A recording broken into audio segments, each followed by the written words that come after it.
New ইয়র্কের জ্যাকসনহাইটস থেকে আপনাদের সঙ্গে আছে আমি খালেদ মুহিউদ্দিন। জুলাই ঘোষণাপত্র চলে এসেছে, নির্বাচনের রোডম্যাপও শিগগিরই আমরা পেয়ে যাব। অন্তত তারিখটি জানা গেছে। প্রধান উপদেষ্টা তার জাতির উদ্দেশ্যে ভাষণে বলেছেন ফেব্রুয়ারিতে রোজার আগে নির্বাচন হবে।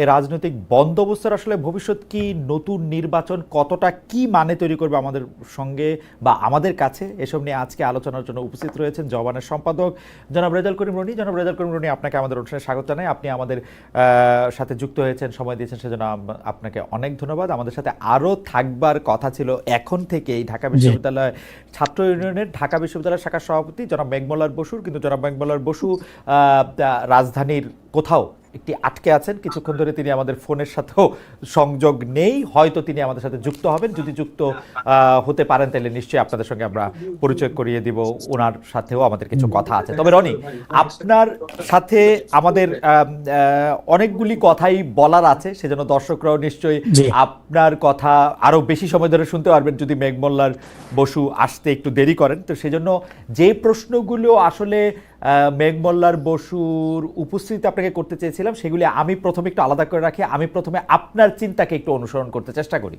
তো সেইটার ক্ষেত্রে হচ্ছে যে আপনার যে ফেসবুক পোস্ট, যেটাকে আমি লেটেস্ট বলতে পারি, মানে আমি সর্বশেষ যেটা দেখেছি সেটাতে আপনি লিখেছেন, আমি আপনাকে কোট করি রনি, ৭১-এর পরাজিত শক্তি যেমন পারে নাই, শাহবাগের পরাজিত শক্তিও পারবে না। গণতান্ত্রিক মধ্যপন্থাকে আমরা বাংলাদেশে মূল ধারা করে তুলব ইনশাল্লাহ।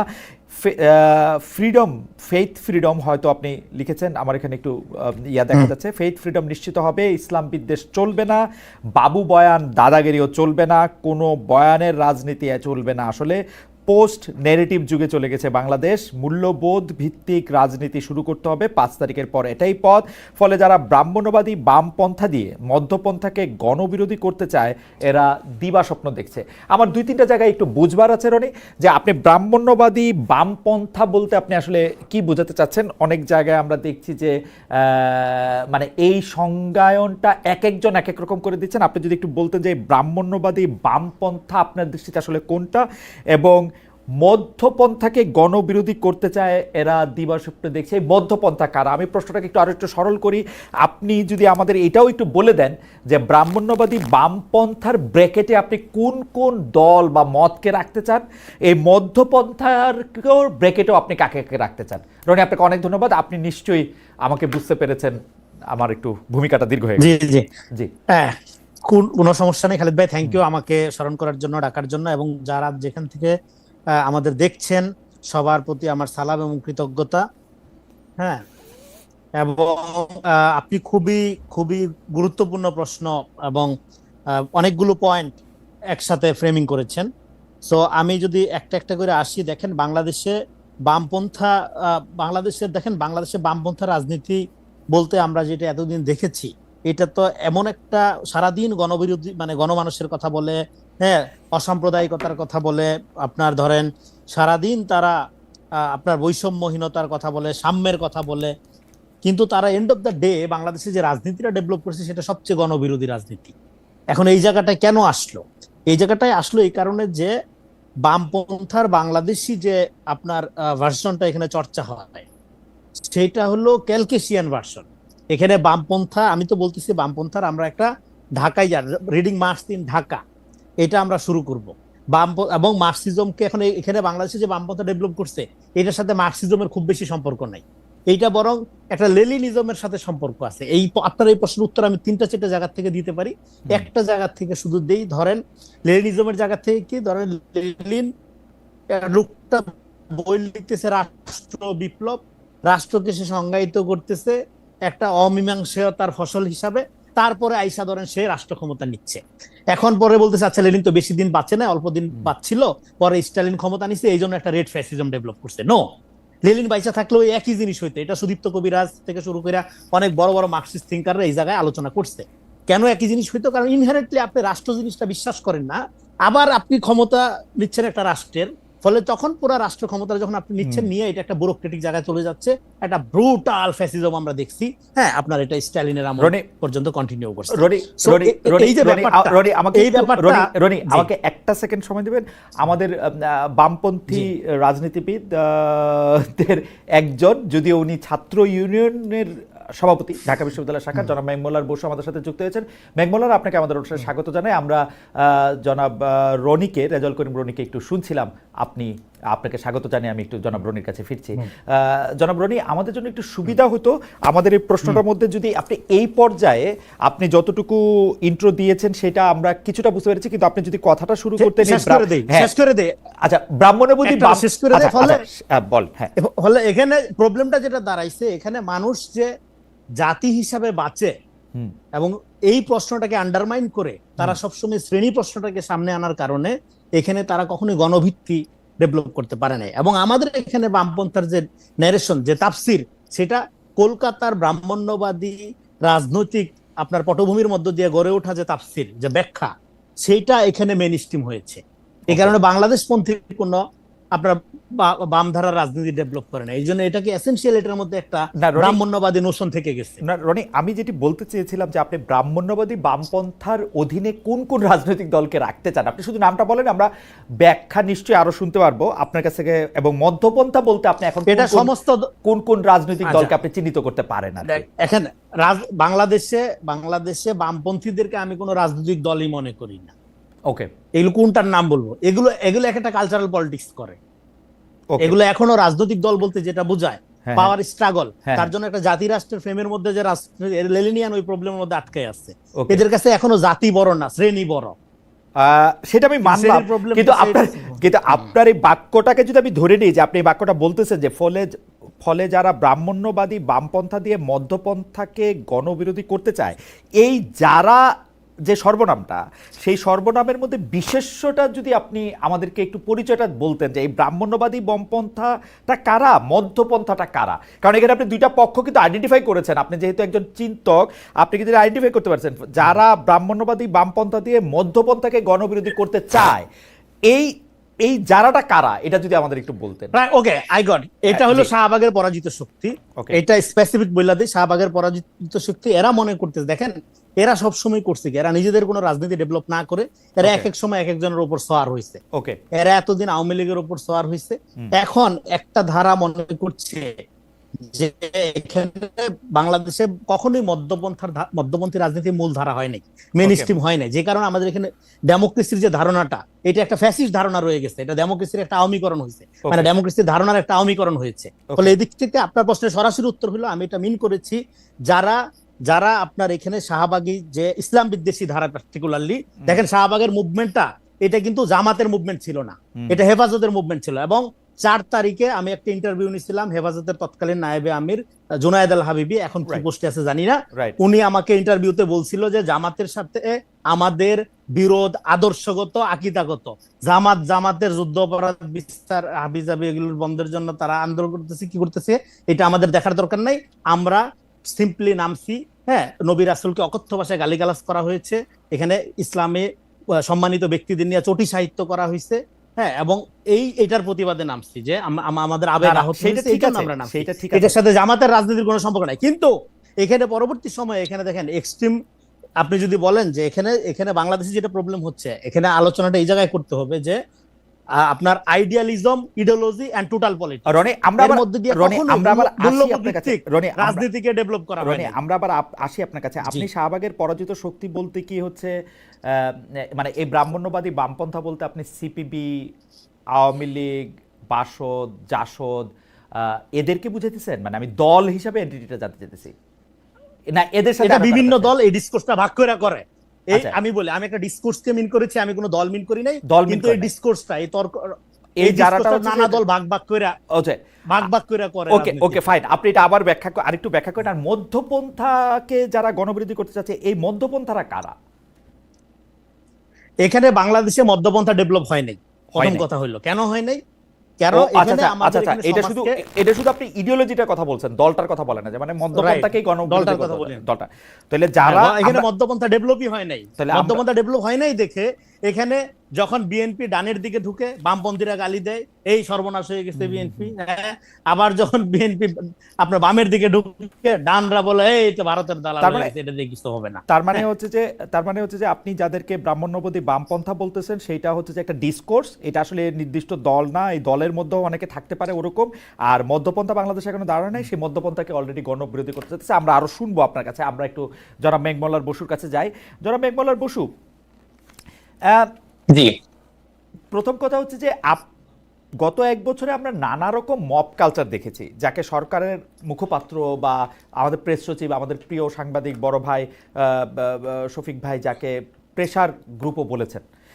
কারণ এই প্রেসারে সরকার অনেক সিদ্ধান্ত নিতে বাধ্য হয়েছে, কাউকে গ্রেপ্তারে বাধ্য হয়েছে। এখন আপনারা যেটা করলেন, মানে আপনার সর্বশেষ যে কাজটা আলোচনা এলো আপনাদের, যার মাধ্যমে ঢাকা বিশ্ববিদ্যালয়ের প্রশাসন শিবিরের প্রদর্শনীর ছবি সরাতে বলল, আপনারা মিছিলে কে কোন পন্থী, পাকিস্তানপন্থী এমন স্লোগানও দিয়েছেন। এটা এক ধরনের মব কালচার কিনা? আমি আবার একটু বলে রাখি, দর্শকরা যারা জানেন তারা জানেন, যারা জানেন না তাদের জন্য বলি। আপনি আবার আরেকটা আপনার সোশ্যাল মিডিয়ামে আপনি এটা বলেছেন যে আপনি যেটা পাকিস্তানপন্থী এই স্লোগানটা দিয়েছেন, এটা ঠিক কে পাকিস্তানপন্থী না, আপনি তো পাকিস্তানি যে স্লোগানটা দিয়েছেন সেটা আসলে হয়তো ঠিক করেন নাই। আমার মনে হয় যে আপনি এইটা আমাদের একটু বলবেন যে আপনাদের জি। চাপে বা প্রেসারে ঢাকা বিশ্ববিদ্যালয়ের প্রশাসন শিবিরের ছবি সরালো কিনা, এটাকে আপনি আসলে মব কালচার বলবেন কিনা? প্রথমত ডানপন্থীদের আগে একটা জিনিস সিদ্ধান্ত নিতে হবে। ডানপন্থীরা এক এক সময় বলার চেষ্টা করে যে বামপন্থীরা 2টা 4টা লোক 5টা লোক, এদের কথায় কে শুনে, কি হয়, অমুক তমুক, এদের গুনারই কিছু নাই, এদেরকে পাত্তা দেওয়ারই কিছু নাই। তারপরে আবার কোনো কিছু হলে তারাই বলে যে বাপরে বাপ, বামপন্থীরা হচ্ছে আমাদেরকে আক্রান্ত করে ফেলছে, বামপন্থীরা আমাদের অবরুদ্ধ করে ফেলছে, বামপন্থীরা মব কালচার করতেছে, ইত্যাদি ইত্যাদি। সেদিনের ঘটনাটা খুব স্পষ্ট। সেদিন যখন কিনা এই ছবিগুলো টাঙানো হয়েছে, তখন শুধু বামপন্থী না, ছাত্র দলের নেতৃবৃন্দ সেখানে, বাকছাসের নেতৃবৃন্দ সেখানে, ক্যাম্পাসের যারা মানে স্বতন্ত্র গুরুত্বপূর্ণ চরিত্র, তারা সবাই এটা নিন্দা জানাইছে এবং তাদের মোটামুটি অনেকেই প্রশাসনের সাথে এটা নিয়ে যোগাযোগ করছে। বিকাল নাগাদ যখন আমরা এখানে অবস্থান নিই, এটা আপনি মব বলতে পারতেন যদি আমরা 100 জন লোক নিয়ে যাই সেটা খোলার ব্যবস্থা করতাম। কিন্তু আমরা কি সেখানে লোকজন যে দাঁড়ায় থাকছি, আমরা সেখানে স্লোগান দিছি, কিন্তু আমরা কিন্তু ওইখানে যাই কোনো ভাঙাভাঙি বা কোনো রকম সম্মুখ গ্যাঞ্জামের দিকেই যাই নাই। আমরা সুন্দর মতো প্রক্টোরিয়াল টিমকে বলছি, প্রক্টোরিয়াল টিম আসছে, প্রক্টোরিয়াল টিম সাথে এসে তাদের বিবেচনা মতে তারা সেই ছবিগুলো খুলে নিয়ে চলে গেছে। এই ছবি এখন কোয়েশ্চেন হচ্ছে যে আমার একটু আরেকটু বলি, আমি আপনার এই ছবিগুলি সরাইতেই হইলো কেন? মানে আমি যদি ওই জায়গাটা থেকেও একটু বলি, ছবিগুলি থাকলে কি হইতো? এখন ধরেন আপনি বলতে পারেন যে হচ্ছে যে এটা তো মানে এরা হচ্ছে আপনার কি বলে বিচারিক হত্যাকাণ্ডের ভিকটিম। এখন প্রথম কথা হচ্ছে যে বিচারিক হত্যাকাণ্ডের ভিকটিম এবং হচ্ছে যে তাদেরকে আসলে আমরা ভিকটিম হিসেবে ডিসপ্লে করছি, তাদেরকে আমরা কোন রকম কি বলবো হিরো হিসেবে পোর্ট্রে করছি না। যদি এইটা অবস্থান হয় তাহলে আসলে কথাটা অন্য, যেটা শিবির মুখে বলার চেষ্টা করতেছে। কিন্তু আমরা দেখতে পেয়েছি আপনারা যে স্লোগান নিয়ে কথা বলছেন, যে আমি যখন স্লোগান দিয়েছি তুমিও জানো আমিও জানি জামাত মানে পাকিস্তানি, তার উল্টা সাইডে তারা স্লোগান দিচ্ছে যে নিজামীর বাংলায় কি শাহবাগীর ঠাঁই নাই, সাইদির বাংলায় শাহবাগীর ঠাঁই নাই, গোলাম আজমের বাংলায় শাহবাগীর ঠাঁই নাই, কাঠ ঠাঁই নাই, ইত্যাদি ইত্যাদি। তো গোলাম আজমের বাংলা বলে তো কোনো কিছু এক্সিস্ট করে না। আমি কথাটা গতকালকে একটা টক শোতে বলছি, আমি যখন বলতেছি যে জামাত মানে পাকিস্তানি, আমি পাকিস্তানি অ্যাজ এন এথনিসিটি বলতেছি না। সেটা তো কত চমৎকার চমৎকার গজল গায়কে আপনি চমৎকার বলতেছেন। আমি শুধু আপনাকে একটা জিনিস, মানে আমার প্রশ্নটা আমি ক্লিয়ার করি। প্রথম কথা, একটা রাজনৈতিক দল যদি একটা বিচারিক আদালতের রায়কে বিচারিক হত্যাকাণ্ড মনে করে, যদি মনে করে যে তাদের ছবি দিয়ে তাদেরকে দেশপ্রেমিক বলতে হবে, সেইটা বিচার করার ভার কি আমাদের নিজের হাতে তুলে নেওয়া উচিত? উনি যদি কারো আপনি তুলে নিছেন, তো আপনি তুলে নিয়ে তার একটা পাল্টা জায়গায় নিয়ে গেছেন। তো কেউ যদি বলে যে নিজামীর বাংলায় অমুকের ঠাঁই নাই, যে কারো বাংলায়, মানে এটা এখন রনির বাংলায় বললে বা মেঘমল্লারের, আমি যেমন এটাকে মেঘমল্লারের বাংলা বলতে চাই, তো এখন রনি যদি আমাকে এটার জন্য আক্রমণ করে, রনিকে এটা আক্রমণটা করতে পারবে নাকি ওর জাজ করতে হবে ও ঠিক বলতেছে না ভুল বলতেছে? কি করবে আসলে? প্রমাণ কোথায় হলো? মানে আমরা তো এখানে সম্মুখ অবস্থান নিছি, কোন রকম তো কোনো মানে কি বলবো হতাহতের ঘটনা তো ঘটে নাই।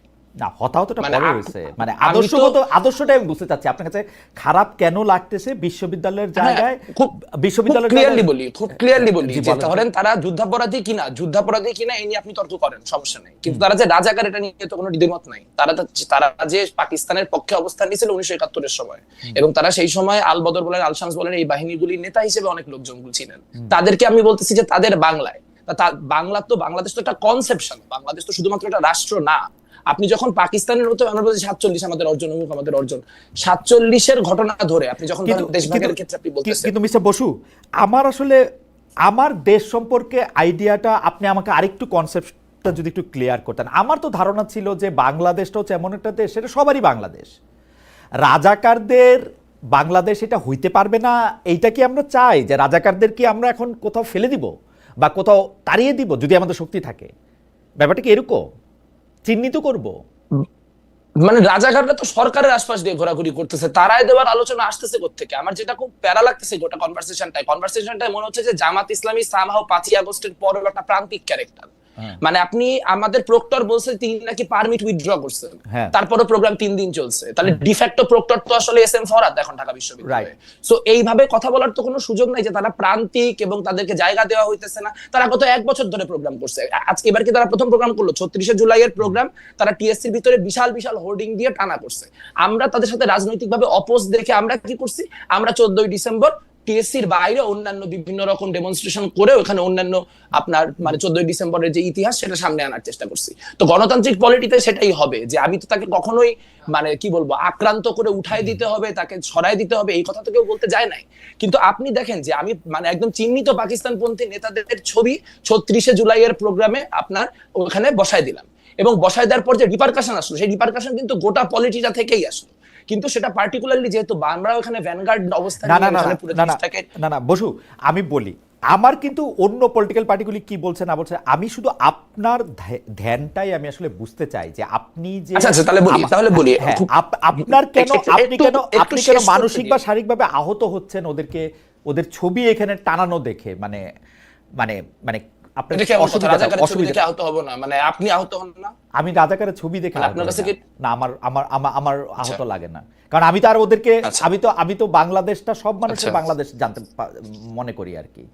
খালেদ ভাই, এখানে তো নাগরিক অধিকারের প্রশ্ন তোলার কথা আসতেছে কোত্থেকে? যাদের ছবি দেওয়া হচ্ছে তারা সবাই মৃত, কাজে এখানে তাদেরকে বাংলাদেশে থাকতে দিব না, পাকিস্তানে পাঠিয়ে দিব, that is not the discussion we are having. আলোচনাটা হচ্ছে যে তাদেরকে আমি হিরো হিসেবে সেলিব্রেট করব কিনা। তারা বলতেছে যে তারা ভিকটিম হিসেবে রাখা হয়েছে, কিন্তু তার পর মুহূর্তে তারা যখন স্লোগান দিচ্ছে তখন তারা তাদেরকে হিরো হিসেবে সেলিব্রেট করতেছে। এখন আপনি চাইলে এটা রাখতে পারেন, তাহলে খুব ফাইন, যে হইতেছে এরকম হবে 5 বছর 2-4-5 বছর পরে আমরা আওয়ামী লীগের ক্ষেত্রে এরকম হবে যে আমরা আওয়ামী লীগকেও এরকম ভাবে একটা এন্ট্রান্স পলিটিক্সে দিয়ে দিব সবাই মিলে, যে হচ্ছে তারাও এরকম একই কাজ করতে পারে, তারা শেখ হাসিনার বাংলায় অমুকের ঠাই নাই আবার হবে বাংলাদেশে। কিন্তু তাহলে গণহত্যা কোয়েশ্চেনটা আসলে আমাদের কাছে সিরিয়াস না, আমাদের কাছে এটা সিরিয়াস এনাফ না যেটাকে আমরা লেফট ভার্সেস রাইট বা এই লেন্সে আমাদেরকে দেখতে হচ্ছে। কোয়েশ্চেন এটা না যে ওখানে বামপন্থীরা এরকম অবস্থান নিল কেন, কোয়েশ্চেন হচ্ছে এইটা যে আরো সবাই মিলে নিতে পারলো না কেন। একটা ছোট্ট জিনিস বলি, যে আমি যখন বলতেছি পাকিস্তান, আমি পাকিস্তান তখন একটা ধারণা হিসেবে বলতেছি, আমি পাকিস্তান একটা কনসেপ্ট অ্যাজ অ্যান আইডিওলজি বলছি, আমি পাকিস্তান অ্যাজ এ নেশন হিসেবে বলতেছি না। পাকিস্তানি হওয়া কোনো দোষের কিছু না, অনেক ভালো ভালো মানুষ পাকিস্তানি, আমাদের অনেক পাকিস্তানি কমরেড আছে। আমরা যখন বলতেছি মানে আপনার গোলাম আজম পাকিস্তানি, তার মানে গোলাম আজম তো 1972 পরে পাকিস্তানের সিটিজেন ছিলেন, পুরো পাকিস্তান পুনরুদ্ধার কমিটির কাজকর্ম তারা করেছেন। না আমার মনে হয় সেই জায়গা থেকে আমার মনে হয় যে বেগমুল্লাহ, আমরা একটু সময় নেই, মানে আপনার হয়তো আমি আর আপনি কোন একটা জায়গায় কানেকশনে একটা অসুবিধা হইতেছে কিনা। আমার কাছে মনে হয় যে আপনি বাংলাদেশে আইন আদালত আছে, পাশাপাশি বাংলাদেশে রাজনৈতিক কর্মকাণ্ড চলবে, রাজনৈতিক দলগুলিও থাকবে, কিন্তু একটা রাজনৈতিক দল আরেকটা রাজনৈতিক দলের বিশ্বাসকে বা তার ইডিওলজিকে আপনি কাউন্টার করার জন্য ওইখানেই সশরীরে দাঁড়ায় এই প্রতিবাদটা করবেন কিনা, এবং এই প্রতিবাদটা আসলে সেই জায়গায় যদি বিশ্ববিদ্যালয়ের কর্তৃপক্ষ স্টেপই না করতো তাহলে এটা আরও একটু খারাপ জায়গায় যাইতো কিনা, আমি ওইটা বুঝতে চেষ্টা করতেছি যে আপনার মনটা। যেমন আপনি আমার প্রশ্ন করলেন রাজাকারের ছবি দেখলে কি আমার খারাপ লাগবে না? না, আমার লাগবে না। ছবি দেখার সাথে খারাপ লাগার কোনো সম্পর্ক নাই, কারণ আমি আমার ইডিওলজি জানি, আমার ইডিওলজির সঙ্গে অন্য একটা ইডিওলজি আমাকে ব্যাহত করে কিনা বলতে আমি বুঝাতে চাই যে বাংলাদেশের সবার মতই থাকবে। আপনার মতটা যদি এখানে আপনি একটু বলতেন যে কেন আমাকে একটা ছবি দেখে খুব বিহব্বল হয়ে যেতে পারবে, কেন একটা স্লোগান শুনে আমাকে খুব কেঁপে উঠতে হবে, কেন, কারণটা কি? কারণ এখানে আমরা খুব স্পষ্টত দেখতে পাচ্ছি 24-এর যে অভ্যুত্থান, সেই 24-এর অভ্যুত্থানকে নানান ফর্মে 1971-এর কাউন্টার হিসেবে জামাত শিবির দাঁড় করানোর চেষ্টা করতেছে। এটা কোনো আইসোলেটেড ইনসিডেন্ট না, এই ইনসিডেন্ট গুলা বারবার করে ঘটতেছে, মুখপত্রে বারবার করে লেখা হচ্ছে যে জামাত হচ্ছে কি কিছু মুসলমান ভুল বুঝে মুক্তিযুদ্ধে অংশগ্রহণ করছিল, সেই জায়গাটা নিয়ে আবার যখন যথেষ্ট চাপ আসতেছে তারা সেখান থেকে সরে যাচ্ছে। মানে এই সোহরাওয়ার্দী উদ্যানে একটা প্রোগ্রাম করার সুযোগ পাইছে, প্রোগ্রাম করা শেষেই প্রথম কথা বলছে যে 7ই মার্চেও এত লোক হয় নাই সোহরাওয়ার্দী উদ্যানে যে পরিমাণ লোক হয়েছে। এখন মুক্তিযুদ্ধের বিরুদ্ধে অবস্থান নিয়ে যদি আপনারা গণ্যমান্য ব্যক্তি আপনারা যদি সিদ্ধান্ত নেন যে বাংলাদেশে জামাত ইসলামী মুক্তিযুদ্ধের বিরোধিতা করলেও রাজনীতি করতে পারবে, রনি ভাই আছে, রনি ভাই অনেক পোস্ট মডার্নিজম, মুক্তমুখ, লেনিনিজম নানান কিছু দিয়ে ব্যাখ্যা দিতে পারবে যে হ্যাঁ মুক্তিযুদ্ধ বিরোধী অবস্থান নিয়ে বাংলাদেশে রাজনীতি করা যাবে, ফাইন, সেটা আপনাদের পলিটিক্যাল অবস্থান, এটা আমাদের পলিটিক্যাল অবস্থান না। আমাদের পলিটিক্যাল অবস্থান হচ্ছে ছাত্র শিবির নতুন প্রজন্মের, তারা যদি রাজনীতি করতে চায়, তারা যদি বাংলাদেশে অন্য সবার সাথে মিলে রাজনীতি করতে চায়, ওয়েল অ্যান্ড গুড। আমরা 24 অভ্যুত্থানের মধ্য দিয়ে আসছি, আমরা চাই নাই যে পুরানো যে মানে গ্যাঞ্জাম গুলো সেই গ্যাঞ্জাম গুলো ফিরে আসে, কিন্তু তারা যদি বারবার করে মুক্তিযুদ্ধের ব্যাপারটাকে ট্রিগার করার চেষ্টা করে তাহলে আমরা ট্রিগার্ড হব, এবং আপনি কনস্ট্যান্টলি ট্রিগার করার চেষ্টা করে কেউ ট্রিগার্ড হলে তখন ভিকটিম প্লে করবে, এইটা হইতে পারে। ওকে, মেঘমাল্লার বসু তার অবস্থান পরিষ্কার করেছেন। আমরা একটু আবার রেজাল করিম রনির কাছে যাই এই বিষয়টি একটু বোঝার জন্য। জনাব রেজাল করিম রনি, আপনি নিশ্চয়ই খেয়াল করেছেন যে শিবির তার রাজনৈতিক বক্তৃতায় হোক, আমাদের সাথে কথা বলার সময় হোক, তারা সবসময় এটা বলে যে তাদের প্রজন্মের বেশিরভাগই বা সবাই 71 পরবর্তী, সুতরাং তাদেরকে রাজাকার ট্যাগ দেওয়া, তাদেরকে রাজাকার বলা, পাকিস্তানপন্থী বলা এগুলি আসলে ঠিক না। কিন্তু তারা যখন কাউকে হিরো নির্বাচিত করতেছে, সেই হিরো নির্বাচিত করতেছে তাদের যারা আসলে বাংলাদেশে অভ্যুদয়ের সময় মানে ওপেনলি বাংলাদেশের বিপক্ষে অবস্থান নিছে, যেইটাকে আপনি খুব সুন্দর কয়েন করছেন যে জামাত সারা জীবন পিপলের বিপক্ষে আর অ্যাডমিনিস্ট্রেশনের পক্ষে থাকে, এরকম একটা সুন্দর লাইন আপনি এটা বলছেন যে তাদের পলিটিক্যাল অবস্থানটাই খুব গোলমেলে।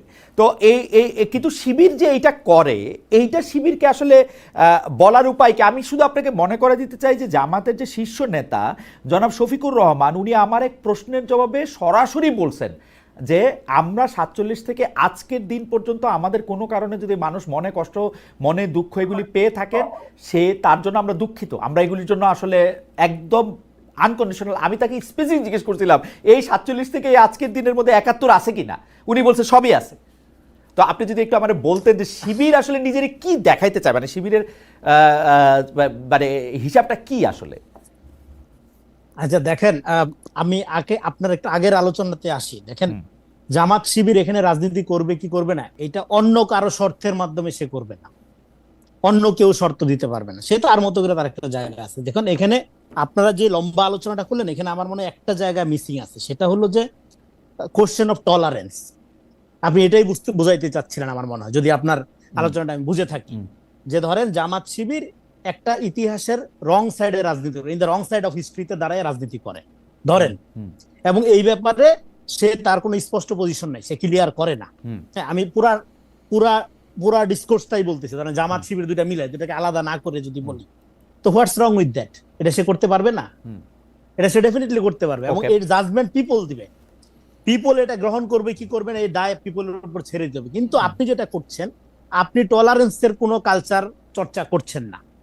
আমি বলি যে বাংলাদেশে টলারেন্সের কালচারটা নষ্ট করছে কিভাবে? নষ্ট করছে এরকম ফ্যানাটিক ইডিওসেন্ট্রিক লোকগুলো। কিভাবে তারা নষ্ট করছে? দেখেন, একটা সমাজে টলারেন্সি ফার্স্ট দেন ডেমোক্রেসি। আমাদের সমাজে ডেমোক্রেসি কেন আসে নাই? কারণ আমরা জাজমেন্ট করি একটা লোককে আমার ইডিওলজির সাপেক্ষে। দেখেন ইতিহাসে এক সময় যে বিষয়গুলো পূজনীয় ছিল, মুক্তির প্রতীক ছিল, এবং মুক্তির আকাঙ্ক্ষার ভেতর থেকে যে সমস্ত স্লোগান উচ্চারিত হয়েছিল, পরবর্তী সময়ে সেগুলো নির্যাতনের হাতিয়ার হয়ে উঠতে পারে। যেমন 71-এর চেতনা, 71-এর চেতনা এখানে গণহত্যাকারী চেতনা হয়ে উঠেছিল, এবং আওয়ামী লীগ এই 71-এর জনযুদ্ধটাকে একটা আওয়ামী যুদ্ধে পরিণত করছিল, এবং সেই চেতনা ব্যবহার করে, এবং রনি আপনার নিশ্চয় আমাদের নিশ্চয় সবার মনে আছে, সেই চেতনা ব্যবহার করে মেঘ মোল্লারের চক্ষু আক্রান্ত করছিল, কিন্তু সেই চেতনা ব্যবহার করে এই চেতনা ব্যবহার করেই করা হয়েছে, এক্স্যাক্টলি করা হয়েছে, এবং বিশ্বজিৎকে হত্যা করা হয়েছে এই চেতনা ব্যবহার করে, বাচ্চা বাচ্চা ছেলেদের গুলি করা হয়েছে এই চেতনা ব্যবহার করে। একটা ছাত্রলীগের ছেলে যখন একটা কিশোরকে কোপাচ্ছে, একটা মানুষ তো মানুষকে কোপাইতে পারে না, সে কোপাচ্ছে রাজাকার মনে করে, যে সে একটা 13 বছরের বাচ্চাকে রাজাকার মনে করে কোপাচ্ছে। এই যে যখন আপনি ইডিওলজিক্যাল ডক্ট্রিনের মধ্যে ঢুকে একটা মানুষকে ডিহিউম্যান করে ফেলবেন, করে তাকে আপনি হত্যাযোগ্য করে তুলবেন, ইট বিকাম ফ্যাসিজম। আচ্ছা, এইটাই ফ্যাসিস্টিক আইডিয়া।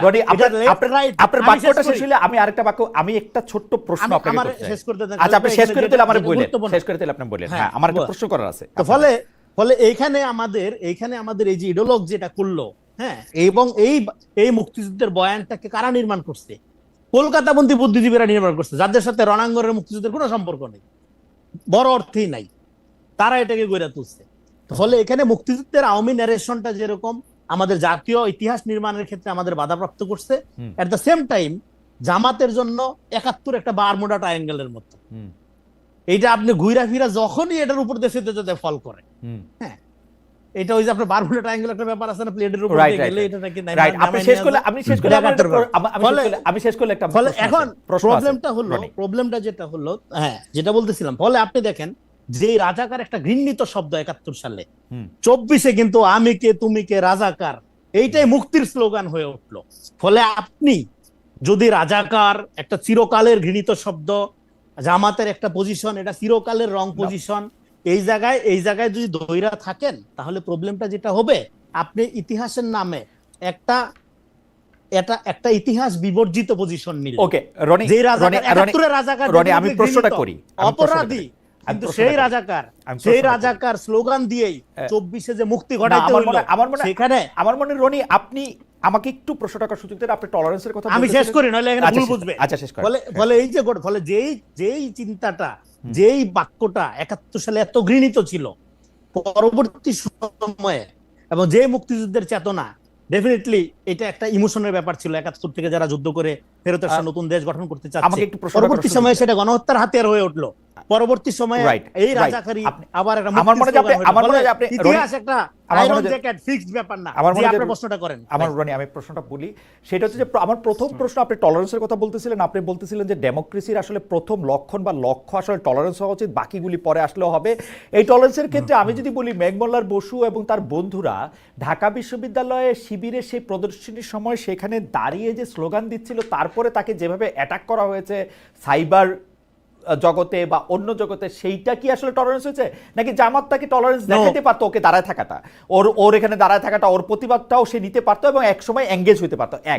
আর দুই হচ্ছে আপনি টলারেন্স ব্যাপারটা তো, আচ্ছা আমার আরেকটা প্রশ্নটা আরেকটা জায়গায় আছে। আপনি যেখানে ২৪-এর স্লোগানটার কথা বলতেছিলেন, তুমি কে আমি কে রাজাকার ঘৃণিত শব্দ বইলাই, এইটা আমাদের সবার গায়ে লাগছে প্রধানমন্ত্রী শেখ হাসিনা যখন ওই বাচ্চাদেরকে রাজাকার বলছে, এবং ওইটা কিন্তু ঘৃণা হিসাবে সে বলছে, তুমি কে আমি কে রাজাকার কে বলেছে স্বৈরাচার, এবং কে বলেছে স্বৈরাচার পরে যুক্ত করলেও, ওদের যে আমাকে রাজাকার বলা হয়েছে, এটা ছিল হচ্ছে ওদের প্রথম এবং ফরমোস্ট ট্রিগারিং ইভেন্ট, যেটা পরে দিয়ে গিয়া আবু সাইদে মানে মাল্টিপ্লাইড হয়েছে, অনেক গুণে বাড়ছে, মুগ্ধে গিয়া এটা একদম মানে সারা। কিন্তু রাজাকার শব্দটা ওই সময় ঘৃণিত ছিল, এখনো কিন্তু আসলে মনের মধ্যে হয়তো ঘৃণিতই। মানে এইটা আমার দুইটা ঘৃণা নিয়ে তো কোনো সমস্যা নাই। আচ্ছা, টলারেন্সের জায়গা, আর হচ্ছে আপনি রাজাকারের ওই ব্যাপারটাও যদি একটু ক্লিয়ার করেন একটু ইয়াতে। দেখেন, সরি, আপনি আগে একটা প্রথম জায়গায় আছে, দেখেন ডোমিনেন্ট কালচার সবসময় সমাজে টলারেন্সের ব্যাপারটা নির্ধারণ করে। এখন আমাদের এখানে ডোমিনেন্ট কালচারের মধ্যে প্রগতিশীলতা, অসাম্প্রদায়িকতা, মুক্তিযুদ্ধের চেতনা, রবীন্দ্র ফ্যানাটিজম মিলে এই যে স্যালাইন বানানো হয়েছে, এইটা তো আওয়ামী ফ্যাসিজমের একটা হাতিয়ার হয়ে উঠছিল, আওয়ামী ফ্যাসিজমের ডিসকোর্স নির্মাণের কম্পোনেন্ট হয়ে উঠছিল প্রত্যেকটা জিনিসই। ফলে এখন ২৪-এর গণ অভ্যুত্থানের মধ্যে কোনো ইডিওলজি ফাংশন করেনি, এখানে সিম্পলি ফাংশন করছে কমন ভিকটিমহুড।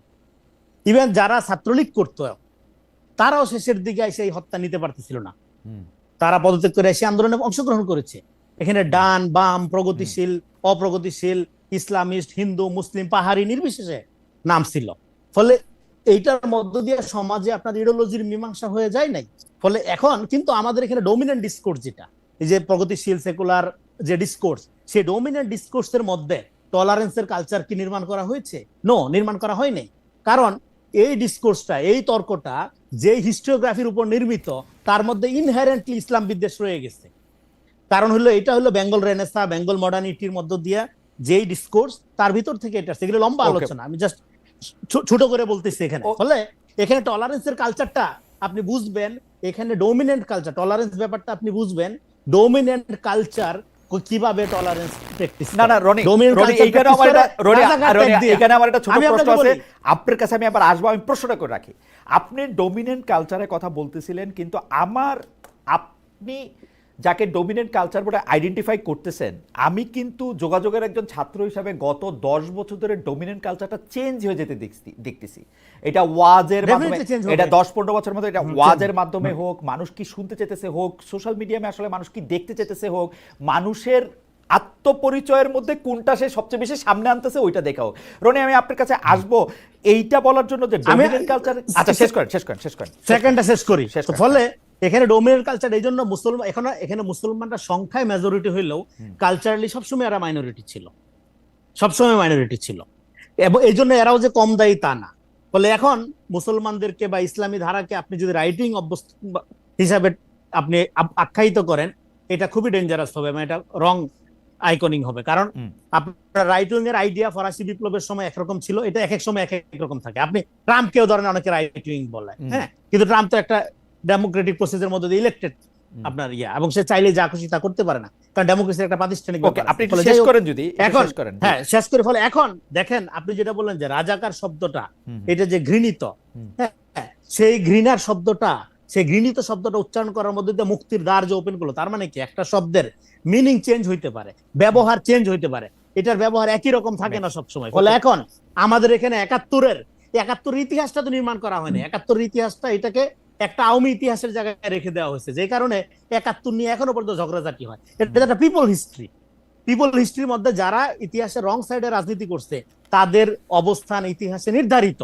ওকে, তাদের অবস্থান ইতিহাসে নির্ধারিত, এটা বিতর্কের বাইরের জিনিস থাকা উচিত। ফলে এখন আপনি যখন বারবার এই জিনিসটাকে আনার মধ্য দিয়ে আপনি যেটা করেন, এখানে সমাজে আমরা যেটা বলি যে 24 তারিখের পরে কি হবে, রাষ্ট্র হবে ভ্যালু বেস, ইডিওলজি থাকবে সমাজে, আপনি ডান হন, আপনি শেষ করে দেন রনি, এই পর্যায়ে আপনি শেষ করে দেন।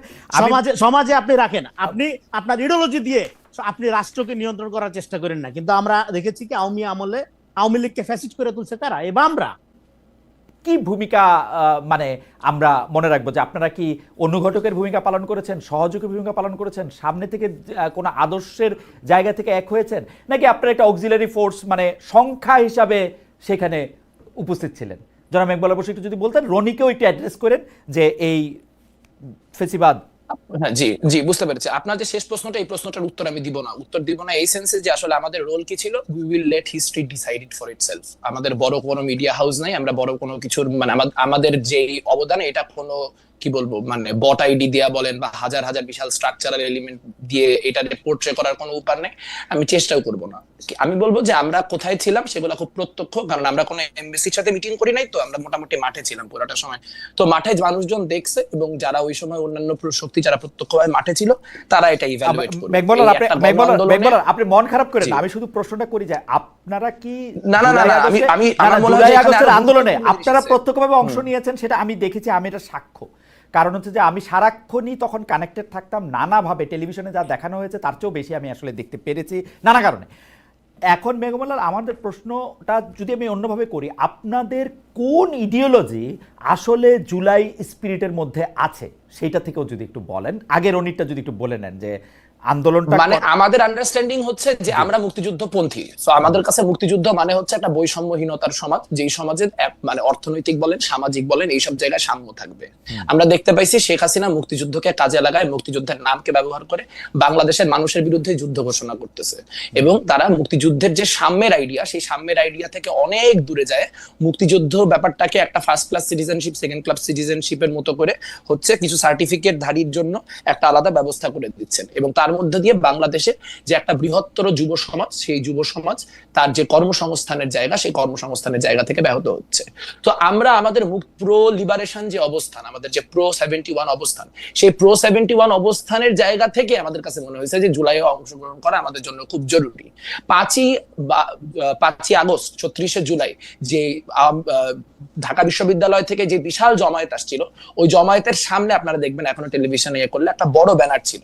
ওই ব্যানারের উপরের স্লোগানটা আমার কয়েন করা আর কি, সেটা হচ্ছে স্বৈরাচারের হয়নি পতন, মুক্তিযুদ্ধ হয়নি শেষ, গর্জে ওঠো বীর জনতা, গর্জে ওঠো বাংলাদেশ। এখন ওইটা গ্রহযাত্রার ব্যানার ছিল, পরবর্তীতে ওই বড় মিছিল সেই ব্যানারটা সামনে।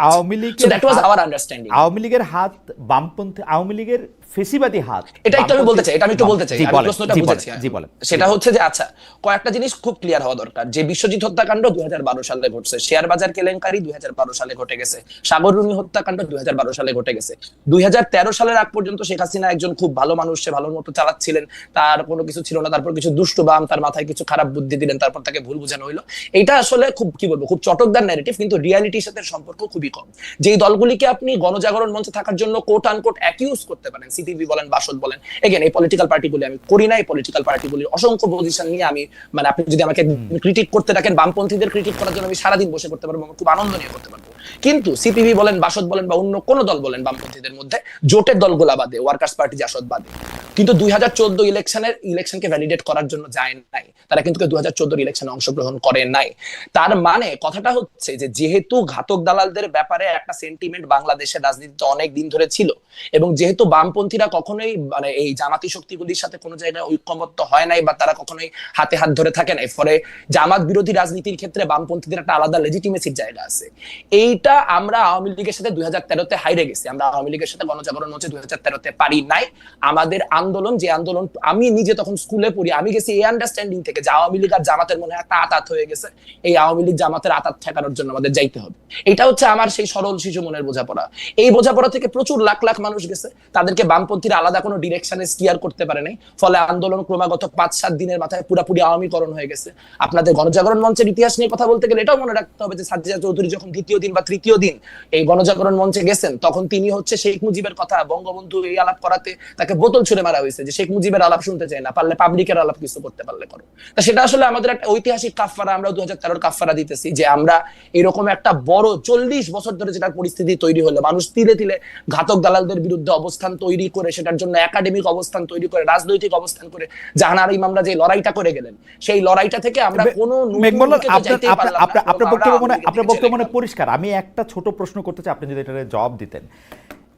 একটা জায়গায় রনি যেভাবে ফ্রেম করেছেন আমি সেভাবে ফ্রেম করতে চাই না, কিন্তু আমি এরকম করে বলতে চাই যে বাংলাদেশের বামপন্থী রাজনীতি কি শেষ পর্যন্ত একটা এলিট এবং দেশ মানে কথিত দেশ বিভাগের আগের রাজনীতিক ধারায় প্রচলিত একটা বড়লোক মানে খুব ধনী হিসাবে বড়লোক না, শিক্ষায় দীক্ষায় একটু আগানো, সুন্দর করে কথা বলে তাদের রাজনীতি হয়ে আটকে থাকে কিনা, এবং যারা হচ্ছে পরে মুসলমান মাদ্রাসায় পড়ে তাদের প্রতি একটা শ্রেণীবিদ্বেষ সেই বামপন্থা লালন করে কিনা, তারা মনে করে কিনা যে বামপন্থী যে রাজনীতি, অর্থাৎ আমি সরাসরি বলি যে ছাত্র ইউনিয়নের কোনো শাখা কি মাদ্রাসায় থাকার ব্যাপারে কোনো সময় কোনো আলোচনা হয়েছিল?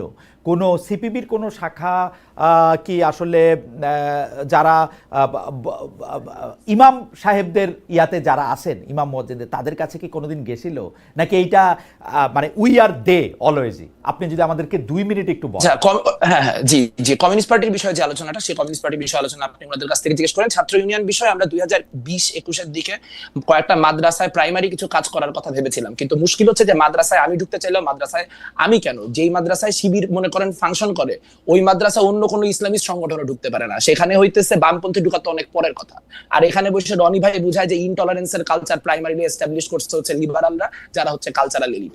একটা কথার উত্তর দেওয়া খুব জরুরি, এখন অবশ্যই আমাদের মাদ্রাসায় ঢুকতে হবে। মাদ্রাসায় এবং ক্যাডেটে ঢুকতে না পারলে সামনের দিনে বামপন্থী ছাত্র রাজনীতি নাই, কারণ যারা মাদ্রাসার শিক্ষার্থী তারা সব থেকে বেশি বঞ্চিত, তারা সব থেকে বেশি নিগৃহীত। কিন্তু আমি আপনাকে 2টা পয়েন্ট বলতে চাই। একটা পয়েন্ট হচ্ছে যারা সারাদিন মাদ্রাসার শিক্ষার্থীদেরকে রাজনৈতিক গুটি হিসেবে ব্যবহার করেন, গত মানে 5ই আগস্টের পর থেকে 4টা আলাদা আলাদা মাদ্রাসার শিক্ষার্থী তাদের যে মাদ্রাসা, সেই মাদ্রাসায় মারা গেছেন, অর্থাৎ এবং তার প্রত্যেকটা ক্ষেত্রেই তাদের গায়ে আঘাতের চিহ্ন পাওয়া গেছে, অর্থাৎ 4 জন মারাই গেছেন। তাহলে বাকিদের অবস্থা চিন্তা করেন। আপনি কি এই সংগঠনগুলিকে, যারা সারাক্ষণ মাদ্রাসার শিক্ষার্থীদেরকে নানান রকম ভাবে পলিটিক্যালি টুল হিসেবে ইউজ করার চেষ্টা করে, তাদেরকে দেখছেন এর বিরুদ্ধে কথা বলতে? আমি কিন্তু এরকম একটা মানববন্ধনে যায় দাঁড়াইছি, সেটা খুবই সামান্য, আমাদের সাংগঠনিক কাছে সব জায়গায় বাড়াইতে হবে, সেটাও সত্য। কিন্তু যাদেরকে আপনি বলতেছেন যে এরা এদের পক্ষে, এরা যেন বা হচ্ছে রাইট উইঙ্গাররা এদের পক্ষে, তাদেরকে কি কখনো আপনি দেখছেন মাদ্রাসার চলমান যে সংকটগুলি, সেই সংকটগুলিকে অ্যাড্রেস করতে? দেখেন নাই। একটা ছোট্ট কথা বলি, আমি এই ফ্রেমওয়ার্কের সাথে একমত না। মানে আমার মনে হয় রনি ভাই এখন যেটা করতেছেন সেটা হচ্ছে উনি গ্রীষ্মকালে শীতকালের ওয়াজ করতেছেন। উনি যদি মানে আওয়ামী লীগ আমাদের কথাগুলি আচ্ছা, সেটা হচ্ছে বাংলাদেশের সবথেকে বড় সোশ্যাল ইনফ্লুয়েন্সার হচ্ছে এই মুহূর্তে আল্লামা পিনাকি ভট্টাচার্য এবং দ্বিতীয় হচ্ছে ইলিয়াস হোসেন। তারা দুইজনের কেউই তার নামটা ঠিক করে বলেন, মানে আপনি তো তার নামের সাথে মানে উনি তো একটা নামটা ঠিক করে বলেন, সেজন্য আমি বলতেছি। ঠিক আছে, আপনি তো জানেনই, আমি তো মানে এটা আরেকবার করার তো দরকার নেই। আচ্ছা ঠিক আছে, জানলাম, কিন্তু পিনাকি ভট্টাচার্য এবং নামটা ইলিয়াস হোসেন। মানে আচ্ছা বলা দরকার। ঠিক আছে, ওকে ওকে ওকে জি, ওকে, পিনাকি জি। ভট্টাচার্য এবং ইলিয়াস হোসেন। আচ্ছা ফাইন, বাংলাদেশে গত 11 মাসে ঠিক কি কি হয়েছে? আপনি যখন বলতেছেন যে বাংলাদেশের প্রধান কালচারাল প্যারাডাইম হচ্ছে আপনার এই মানে লেফট লিবারাল আইডিওলজিক্যাল জায়গা, গত 11 মাসে কতগুলা জায়গায় লালনের গান বন্ধ করা হয়েছে? গত 11 মাসে কতগুলি জায়গায় মাজার ভাঙা হয়েছে? গত 11 মাসে কতগুলি জায়গায় মব জাস্টিস তৈরি করে, নানান রকম অবস্থান তৈরি করে মানুষের পোশাক নিয়ে মানুষকে পুলিশ করা হয়েছে? ধরলাম শেখ মুজিব অনেক বড় ফ্যাসিজমের আইকন, সেই জন্য শেখ মুজিবের ভাস্কর্য ভাঙতে হয়েছে, কিন্তু কোন অ্যান্টি ফ্যাসিজমের প্রয়োজনে, কোন ক্যালকেশিয়ান কি বলবো হেজিমনির বিরোধিতা করার প্রয়োজনে সিধু কানুর ভাস্কর্যগুলা ভাঙতে হয়েছে আপনি বলতে পারেন? ইনটলারেন্সের কথা এই 2025-এর মানে আগস্টে দাঁড়ায় বামপন্থীদের বা লিবারালদেরকে বলা, এটা একটা কি বলবো, আমি মনে করি এটা একটা বুদ্ধিবৃত্তিক। ওকে, আপনার কাছে আবার আসবো আপনার 1 মিনিটের পরে। ম্যাকমোলার আপনি বলেছেন, আমি রেজাউল করিম রনি আপনার কাছে একটু বুঝতে চাই যে যেমন ধরেন একটা ইনটলারেন্সের কথা আমরা বলতেছি, একটা উইয়ারদের কথা একটা বলতেছি, আমরা বামপন্থীদের তাদের রাজনৈতিক যেটা হচ্ছে কোয়েস্ট সেইটা নিয়ে তারা যে যারা তাদেরকে আদার মনে করতেছে বা যাদেরকে তারা আদার করতেছে বলে আমরা মনে করতেছি, ওদের কাছে তো পৌঁছাইতেই পারতেছে না। তাদের কাছে কি তাদের একটা সংযোগ হওয়ার কোনো সম্ভাবনা হওয়া সম্ভব? যে এই সংযোগটা হইলে পরে জি ওইটা আপনি একটু বলেন। জি মানে সংযোগ হওয়া যে সম্ভব না, এই শোতে অ্যারোগেন্স দেখে বুঝতেছেন না? আপনি ল্যাঙ্গুয়েজ দেখছেন, একটা লোকের অ্যাটিটিউড দেখছেন, কথাবার্তা বলার ধরন দেখছেন, বেয়াদবির মাত্রা দেখছেন। চটকদার কথা বলতেছি আমরা, ইতিহাসের বুঝ নাই, সব বুঝ তাদের। এই যে নিজের এই যে সুপ্রিমেসি থেকে তো ফ্যাসিজম আসে, এবং বাংলাদেশের বামপন্থীরা লিবারেল, এটা বলছে কে? এসেনশিয়ালি ফ্যাসিস্ট তারা বাংলাদেশে কোনো লিবারেল বাম নাই। কিন্তু রনি,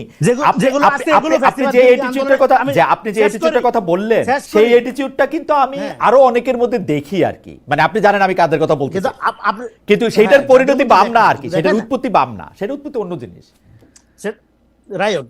এখন দেখেন বাংলাদেশে এখানে যখন ফ্যাসিবাদের প্রশ্নটা প্রধান হলো, তখন কিন্তু এখানে যারা রিয়েলি জনমানুষের রাজনীতি মিন করে বাম ব্লকের, তারা কিন্তু ফ্যাসিবাদ বিরোধী আন্দোলনে শরীক হলেন, যুগপৎ আন্দোলনে যুক্ত হলেন। হ্যাঁ, এর বাইরে যারা রয়ে গেল বিপুল অংশ, যারা নিজেদেরকে সহি বা মূলধারার বাম মনে করে, তারা কিন্তু এসেনশিয়ালি ফ্যাসিবাদকে শক্তি যোগাইছে। আরেকটা হলো যে দেখেন, এখানে আমি দুইটা জায়গায় একটু আলাপ করি। সেটা হলো আওয়ামী লীগের এই 12-13 সালে কি করছে না করছে, এবং তার সাথে পরে বামরা যুক্ত হয়ে আওয়ামী লীগকে ফ্যাসিস্ট করে তুলছে, এই ধরনের স্টুপিড আইডিয়ার কথা আমি তো বলি নাই একবারও। বাকশাল মনে নাই আপনাদের? বাকশালের মধ্য দিয়ে কি করা হয়েছিল?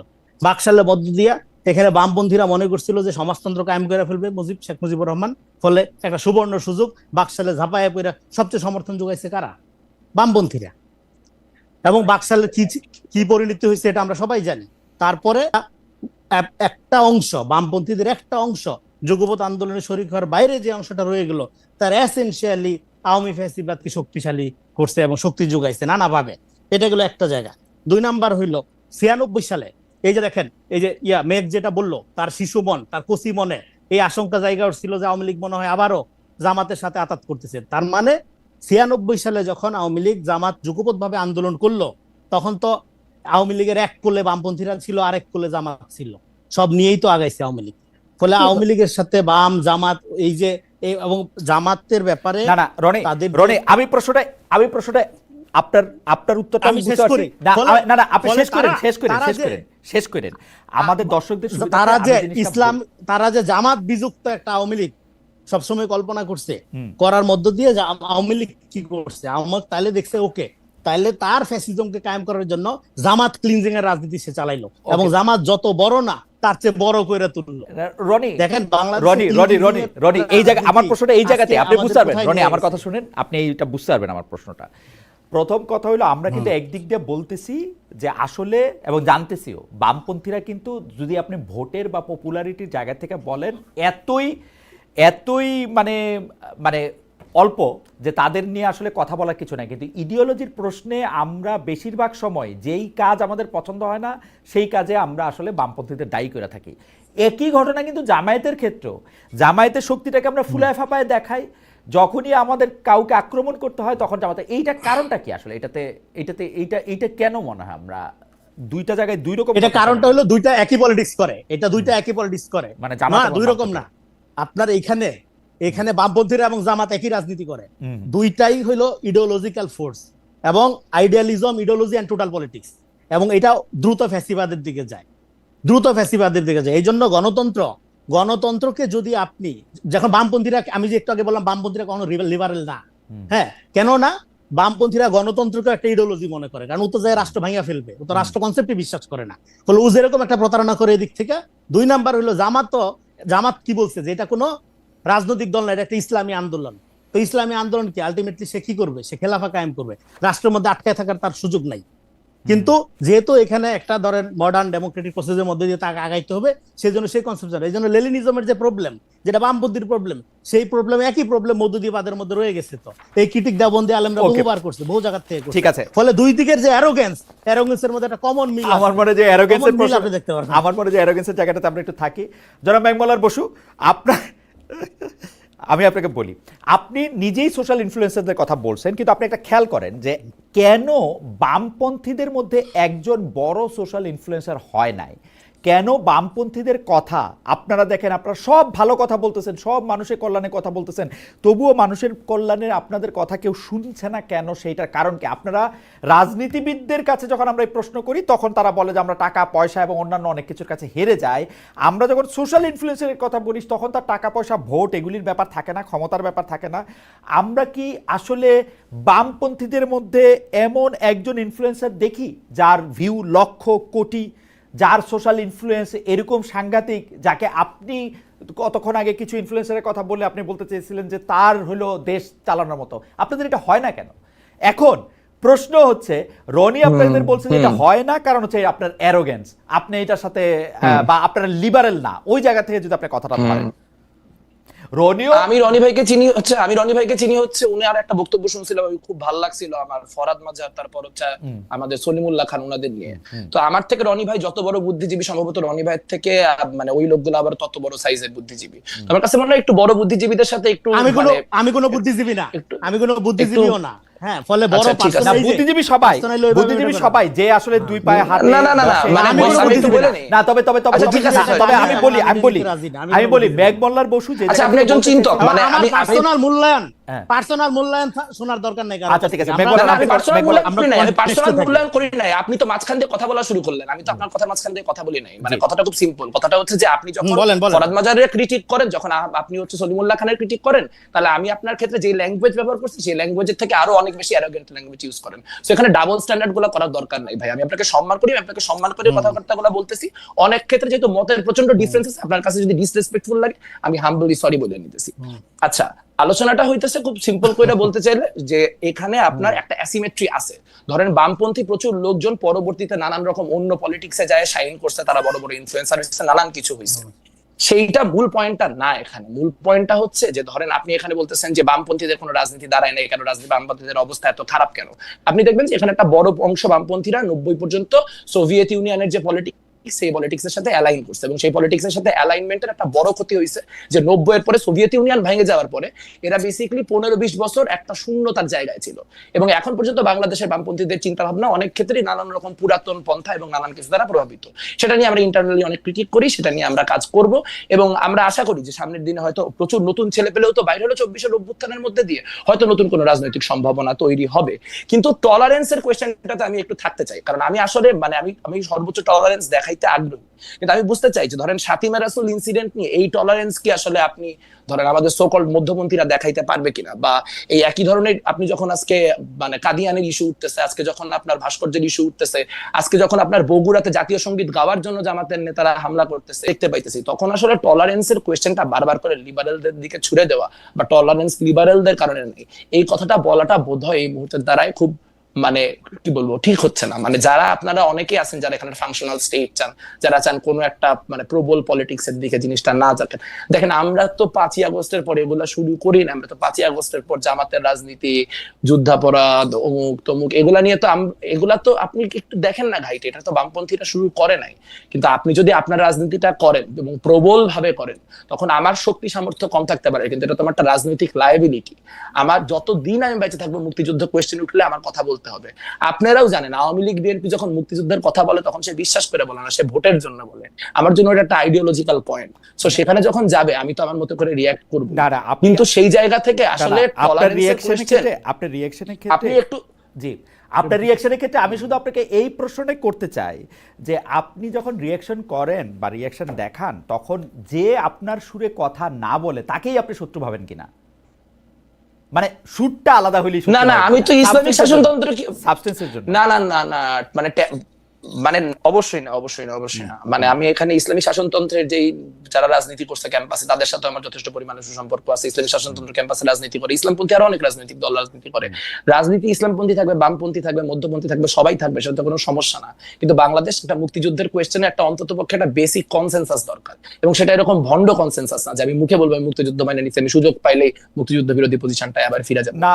এইটা হচ্ছে কথা। আর বাকি বাকি জি শেষ করেন মেমোলা। বাকি আপনি বলেন না। আমার তো আওয়ামী লীগের বয়ানের মুক্তিযুদ্ধের বিরুদ্ধে 1000টা কথা বলতে কোনো আপত্তি নাই। মানে আমি সিরাজ শিকদারের অবস্থান কি ছিল, কর্নেল তাহেরের অবস্থান কি ছিল, এখানকার তরিকতি মুসলমানদের অবস্থান কি ছিল, ইসলামকে মুক্তিযুদ্ধের সামনে কেমনে প্লেস করা হয়েছে, সেই যাবতীয় ক্রিটিক্যাল আলোচনা নিতে আমি 100 আগ্রহী। বসু একটু দাঁড়ান। আমি রনি আপনার কাছে জানতে চাই যে যেমন ধরেন আওয়ামী বয়ানে মুক্তিযুদ্ধ এবং আওয়ামী বয়ান ছাড়া মুক্তিযুদ্ধ এরকম কোনো কিছু আসলে এক্সিস্ট করে কিনা, মানে মুক্তিযুদ্ধের বয়ানটা কি আওয়ামী বয়ানেই গিয়ে ঠেকে আমাদের শেষ পর্যন্ত? আমরা কি আওয়ামী বয়ানের বাইরে, মানে আমি আওয়ামী লীগ করি না কিন্তু আমি মুক্তিযুদ্ধের জায়গা থেকে আমার কিছু ইডিওলজি আছে, এটা কি আমি বলতে পারবো? শোনেন, যে কোনো জনগোষ্ঠীর মধ্যে একটা হিস্ট্রিসিটি থাকে, সেই হিস্ট্রিসিটিটা আওয়ামী লীগ নষ্ট করছে, ফলে আমাদের জাতীয় ইতিহাস লাগবে। 24-এর পর এই কথাটা আমি বারবার বলছি। হ্যাঁ, কিন্তু মুশকিলটা হলো আমরা যখন ইডিওলজির বেসিসে মানুষকে মূল্যায়ন করি, তখন আপনার ইডিওলজির বাইরের যিনি তাকে দ্রুতই আপনি হত্যাযোগ্য করে তোলেন। এটা হলো সবচেয়ে ডেঞ্জারাস দিক, আপনি যে ইডিওলজির সাপেক্ষে করেন। এই জন্য আমরা বলতেছি একটা ভ্যালু বেজ রাষ্ট্র থাকবে, নাগরিক ভিত্তিক রাষ্ট্রে সবচেয়ে ফ্রিডম ইন্ডিভিজুয়াল। আমি কেন বামপন্থীদের লিবারাল বলি না, কারণ তারা ডেমোক্রেসিকে একটা ইডিওলজি মনে করে। ডেমোক্রেসিকে যখন আপনি ইডিওলজি মনে করবেন, ইট বিকাম ফ্যাসিজম। হাসিনা কোনোদিনও বলে নাই যে সে ফ্যাসিস্ট। আর একটা হলো এখানে যে উদাহরণটা দিল, দেখেন আমি একটা কনটেক্সটে ফরাদ ভাই, সলিম ভাই, আমার শিক্ষক দুইজন, তাদেরকে আলোচনা করছি এবং তাদের নাম কোথাও বিকৃত করি নাই, তাদেরকে কোনোভাবে গালিগালাজ করিনি এবং কোনো অ্যারোগেন্সি ছিল না। সেটা আমি খুব ফানি ওয়েতে তাদের সাথে তাদের আইডিয়া ধরে আমি আলাপ করেছি, এবং তারা মুখোমুখি আমার সামনে ছিল না সেই আলোচনায়। তারা প্রয়োজনে এর চেয়ে ব্রুটালি আমাকে রেসপন্স করতে পারবে। আমি এখানে প্রায় মুখোমুখি একই সাথে আলোচনা করতেছি, ফলে সে যে সমস্ত শব্দ চয়ন করতেছে স্ব আলোচক হিসেবে, সে আমার অনেক জুনিয়র, সেটাও আমি বলতেছি না। সে ধরেন জাতির পিতা লেভেলের সিনিয়র, অসুবিধা নেই। হ্যাঁ, কিন্তু তার যে অ্যারোগেন্স সেটা পাবলিক দেখতেছে, এবং সে একটা অন্য প্রায় 1 বছর আগের সে আরেকটা উদাহরণটাই না আনলো। যেহেতু আমি ধরেন এখানে অ্যারোগেন্সি শো করছি, এই জন্য এখন আমার সাথে অ্যারোগেন্সি শো করা যায় যাচ্ছে, তাই না? ফলে এই যে ধরেন এই যে স্টুপিডিটি গুলো, এখন আমি এই যে স্টুপিডিটি গুলো, এগুলো চর্চা করার সুযোগ আপনি বামপন্থীদের দিবেন, তারপরে তারা নাচবে, হ্যাঁ গণতন্ত্র বলবে, আর দেশে খুব গণতন্ত্র হবে। শুনেন, বাংলাদেশে বামপন্থীদের এই যে সফিস্টিকেসি, নিজেকে সুপ্রিমেসি মনে করা এবং টলারেন্সি সবচেয়ে বড় ক্ষতি শুধু না, তারা ডায়লগের কালচারই রাখে না কোথাও। এখানে যে আপনি ডায়লগ করবেন, সে প্রথমে আপনাকে বিশ্বাস করবে।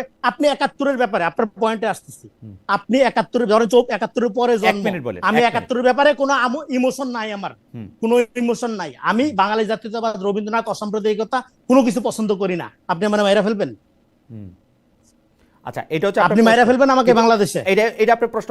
কিন্তু তা না, তারা 71-এর ব্যাপারে একটা মৌলবাদী জঙ্গি পজিশন নিবেই, এবং তারা কোনোদিন 71-এর যে ভারতীয় বয়ান সেটার বিরুদ্ধে প্রতিবাদ করছে।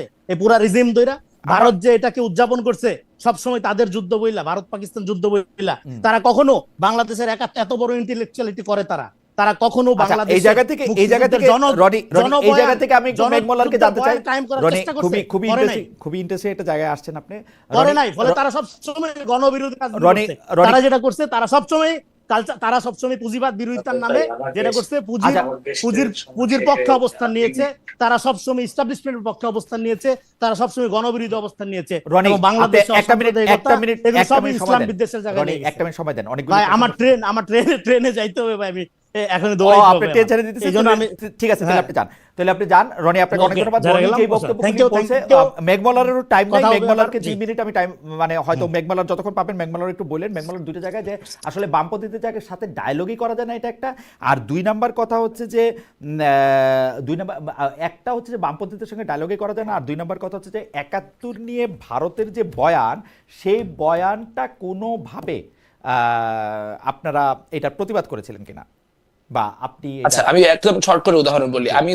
আমি মোদির যে ভারত থেকে বাংলাদেশে আগমন মুজিব বর্ষ উপলক্ষে তার বিরোধিতা করে ঢাকা বিশ্ববিদ্যালয়ে আন্দোলন করে মানে ছাত্রলীগের হাতে রক্তাক্ত হওয়া লোক। সো বেসিক ইনফরমেশন মানে একটু জানি না কথা বলতে হবে সহ আলোচকদের। দ্বিতীয়ত হচ্ছে খুবই গুরুত্বপূর্ণ যে এখানে গত বছর যখন এই গোটা আন্দোলন হচ্ছে তার ঠিক 10 থেকে 15 দিন আগে আমরা ঢাকা বিশ্ববিদ্যালয়ে একটা বিশাল ওয়াল টু ওয়াল চিকা মারছিলাম মাওলানা ভাসানীর, যেখানে লেখা যে পিন্ডির জিঞ্জির ছিন্ন করেছে দিল্লির গোলামি করার জন্য নয়। সো আমরা আমাদের জায়গা থেকে মুক্তিযুদ্ধের যে ভারতীয় বয়ান, সেই ভারতীয় বয়ানকে সবসময় চ্যালেঞ্জ করতেছি। এখন মেইন স্ট্রিম মিডিয়া কখন এটা দেখবে আর কখন এটা দেখবে না সেটা তো ভাই আমাদের উপর নির্ভর করে না। আপনি যদি তখন আমার উপর ওই লেন্সটা ফেলতেন তাহলে দেখতে পাইতেন, তখন ফেলা হয় নাই দেখে দেখা যায় নাই। আর একটা কথা বলা খুব ইন্টারেস্টিং, খুব গুরুত্বপূর্ণ। দেখেন এখানে একজন লোক এতগুলা টলারেন্সের কথা বলে তার সহ আলোচকরা স্টুপিড বলে চলে গেল এবং এটাই স্ট্যাবলিশ করলো যে এই ঘটনার মধ্যে দিয়ে আমি অ্যারোগেন্ট এবং সে অ্যারোগেন্ট না। এবং আমি যখন তারে সরি বললাম তারপরও সে আমারে গালাগালি করলো এবং এর মধ্যে দিয়ে স্ট্যাবলিশ হলো যে বাংলাদেশে ডানপন্থীরা আসলে বামপন্থীদের অ্যারোগেন্সের কারণে হচ্ছে কোন রকম কনভারসেশন করতে পারতেছে না। আমি আপনার দর্শককেই বলবো যে আপনার দর্শকই জাজ হোক এবং বলুক যে আজকে যে গোটা কনভারসেশন এই কনভারসেশনে ইনটলারেন্সের জায়গাটা কার কারণে জায়গা থেকে না। মেঘমালার আপনার কাছে কি মনে হয়, আপনি কি এই ডায়লগটা করার ব্যাপারে যথেষ্ট উৎসাহী বা যথেষ্ট পরিকল্পনা করতেছেন? এটা মানে আপনাদের মধ্যে পরিকল্পনা আছে কিনা, মানে আপনি আরেকটা লোক? অবশ্যই মানে আলোচনা সব সময় ওয়েল অ্যাকসেপ্টেড। আমি তো এখনো এটা শেষ করে দৌড় দিয়ে আরেকটা টক শোতে যাব যেখানে আমার শিবিরের একজন প্রতিনিধির সাথে বসতে হবে। আমাদের তো মানে আলোচনার জায়গায় আমরা সব সময় ওপেন। আমরা নিজেরাও বুঝতে চাই আমাদের যে বামপন্থা সেটা যাতে এখানকার সাথে আরো ইন্ডিজিনাস করার জন্য কি করা যায়, 21শ শতাব্দীর সাথে আরো রেলেভেন্ট করার জন্য কি করা যায়, তার সবই আমি করতে আগ্রহী। কিন্তু এখানে বারবার করে মানে স্ক্রিপ্টটা ফ্লিপ করা হচ্ছে। ইনটলারেন্সের এই কন্ডিশন মোটেই লেফট লিবারালদের কারণে না, লেফট লিবারাল লেফট কনজারভেটিভ কারোর জন্যই। মেঘমালা বসু, আপনাকে অনেক ধন্যবাদ। আমি একটু দর্শকদের জানিয়ে রাখি, আপনি নিশ্চয়ই আরেকটা অনুষ্ঠানে যেতে হবে, আমি দর্শকদের জানিয়ে রাখি আমরা এই আজকের অনুষ্ঠানেও শিবিরের কেন্দ্রীয় নেতাদের অনেকের সাথে যোগাযোগ করেছিলাম, তাদের কারো সঙ্গে কাউকে আমরা পাইনি। সেজন্য আপনারা আলোচনা শুনলেন, জনাব রেজাউল করিম রনি ছিলেন আমাদের সঙ্গে, জনাব মেঘমালার বসুও ছিলেন। আপনাদের দুজনকে অনেক ধন্যবাদ। আর নিশ্চয়ই দেখা হবে অন্য অতিথিদের সঙ্গে অন্য অনুষ্ঠানে। Thank you so much.